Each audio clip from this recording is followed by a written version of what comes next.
Mesdames, Messieurs, bonjour. Donc, je suis un médecin, j'ai exercé 27 ans avant d'être malade. Je suis un médecin pro-vaccin à fond. J'ai fait partie des médecins français qui ont sûrement le plus vacciné, nourrissons, adolescents, adultes. Donc je n'ai rien contre la vaccination, tout au contraire. Et malgré ma maladie, je reste un médecin partisan des vaccins, puisque je pense que c'est un médicament majeur.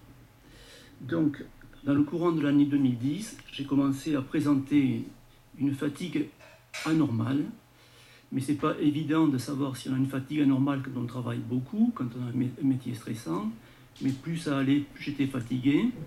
Une fatigue matinale et une fatigue qui s'accentuait tout au long de la journée. À ce moment-là, j'ai dû arrêter de travailler. Le deuxième symptôme est arrivé, c'était des douleurs musculaires, qu'au début, je n'avais pas compris qu'elles étaient d'origine musculaire. Je pensais plutôt à des décharges électriques et à des polynévrites. Tellement que je prenais 2 médicaments à l'époque, un anti-allergique et un anti-cholestérol, et je m'étais demandé si ces 2 médicaments n'étaient pas responsables de mon état, et j'ai commencé par arrêter ces 2 médicaments. Sans résultat, la pathologie a continué à s'installer. Donc ces myalgies sont permanentes, elles sont de type inflammatoire, c'est-à-dire qu'elles sont là dès le matin au réveil. Vous avez les muscles des bras, des cuisses, des mollets qui vous font mal, comme si vous aviez fait déjà du vélo toute la nuit. Quand vous faites un petit effort, vous avez un petit progrès, une petite amélioration. Vous vous dites ça va aller bien, mais non, ça ne va pas bien, puisque à l'effort, les myalgies recommencent et sont encore plus puissantes, à type de coups d'aiguille, coups de couteau, dans les muscles fessiers, ischio-jambiers ou quadriceps. Après 6 mois de cette pathologie, où vous ne pouvez plus rien faire sauf vous reposer, sont apparus les 2 troubles très gênants, qui sont les céphalées. Je n'avais jamais eu mal à la tête de ma vie, donc tout d'un coup j'ai eu des céphalées permanentes, dès le matin, et qui augmentent comme les myalgies à l'effort, que ce soit un effort physique ou un effort intellectuel, dès que vous voulez vous concentrer.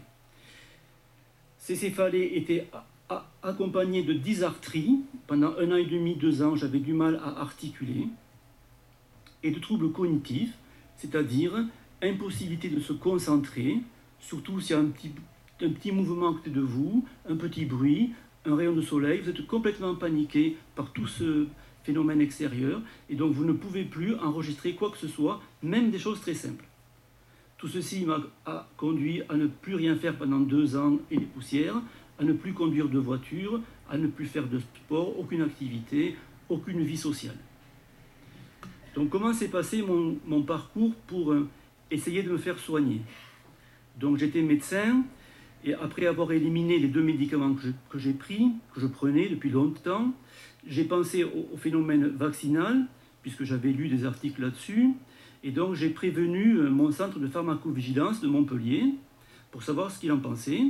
Et là, ils m'ont répondu qu'effectivement, pour eux, il y avait une relation assez évidente entre ma pathologie et les vaccinations que j'avais faites dans les années précédentes, d'été polio, hépatite B, etc. Donc, il m'avait dit que ça serait long, pénible, plusieurs mois, sans plus de précision. Moi, je m'étais mis sous corticoïdes parce que j'avais trouvé que ça calmait un petit peu mon état. Et le service de pharmacovigilance m'avait demandé de continuer les corticoïdes en disant que dans quelques temps, il faudrait trouver la dose la plus faible possible pour éviter les effets secondaires liés au traitement. Voyant que ça ne passait pas dans l'année, j'ai consulté plusieurs médecins en externe, 4, des neurologues, qui ne comprenaient absolument rien à ma pathologie, qui soit me parlaient de dépression, me mettaient sous antidépresseurs mais ça ne marchait pas, ou simplement me disaient qu'ils ne savaient pas du tout ce que j'avais, sans me préconiser un autre confrère qui aurait pu m'aider. J'étais laissé seul à l'abandon. Dans la 2e année, j'ai continué à être aussi mal. Donc, sur l'insistance un petit peu de ma famille, j'ai été hospitalisé sur Montpellier, en neurologie.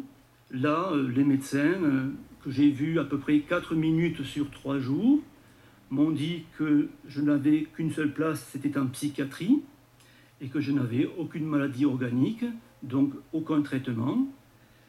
J'ai reçu un courrier 1 mois et demi après mon hospitalisation, évoquant 3 hypothèses. Soit je suis un affabulateur, soit je suis atteint d'une maladie psychosomatique qu'ils ne connaissent pas, soit je suis atteint d'une démence frontotemporale, et on me demande de faire une scintigraphie pour prouver ça. J'obéis, je fais la scintigraphie, elle est normale, je le communique au médecin, et là il me dit, vous verrez que l'évolution de votre maladie me donnera raison.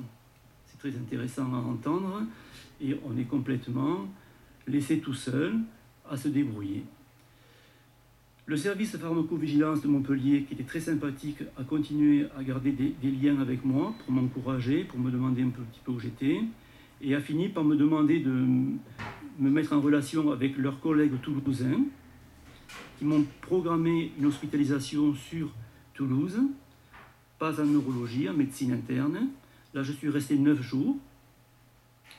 Les médecins ont tenu le même discours. Je n'ai aucune maladie organique, puisqu'ils avaient fait des tests prouvant que je n'avais pas de cancer, parce que pour eux, ma pathologie était un syndrome paranéoplasique lié à un cancer. Donc, comme je n'ai pas de cancer, je n'ai pas de pathologie, il faut que j'apprenne à vivre ça au jour le jour, ce sont leurs mots, et que je pense à autre chose. Voilà. Alors moi, je n'entre pas dans une discussion pour ou contre l'aluminium. À la limite, j'en ai vraiment rien à faire, puisque pour moi, la pathologie, elle est là.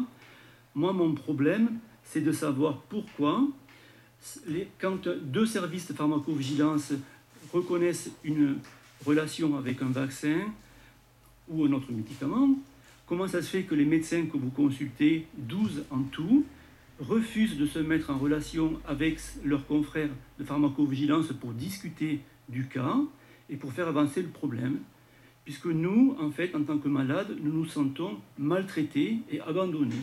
Et je ne sais pas si c'est le rôle des médecins de maltraiter et d'abandonner les patients. C'est à peu près tout ce que j'avais à dire aujourd'hui. Mais en conclusion, je ne sais pas ce qu'il va advenir de ce débat franco-français, mais ce que je voulais vous faire comprendre, c'est qu'il y a des patients qui existent, qui ne peuvent plus travailler, qui n'ont plus de vie sociale, qui ont des comportements un petit peu difficiles dans la famille, puisqu'on a un trouble du comportement en étant devenu un petit peu difficile à supporter, un petit peu agressif. Et donc, il faut penser à nous et nous aider pour trouver des remèdes. Merci à tous.